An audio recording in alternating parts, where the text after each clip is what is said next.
વિજ્ઞાન જાથા દશામાના વ્રત દરમિયાન સતત 24મા વર્ષે લોકોને જાગૃત કરી અને અંધશ્રદ્ધામાં લોકો આવી જાય નહીં તેના માટે અવગત કરે છે.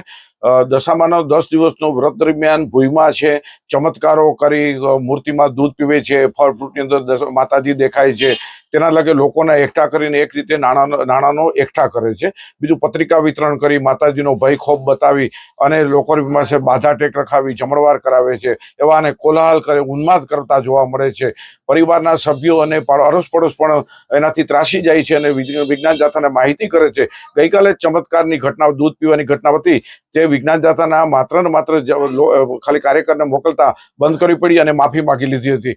તો આ પ્રકારની ધર્મના નામે કે માતાજીની આડમાં નામે લોકોને અંધશ્રદ્ધા ફેલાવે છે અને લોકોને સાથે આર્થિક લૂંટ કરે છે, તેનો વિજ્ઞાન જાથા સદૈવ વિરોધ કરે છે અને લોકોને અપીલ કરે છે કે માતાજીનું વ્રત સામે કે માતાજીની આસ્થા સામે કદી પણ વિરોધ નથી, પરંતુ તેના નામે લોકોને ગુમરાહ કરી અંધશ્રદ્ધા ફેલાવે છે અને ભાવિ પેઢી માટે નુકસાનકારક પ્રવૃત્તિ કરે છે, તેનો સદૈવ વિરોધ છે.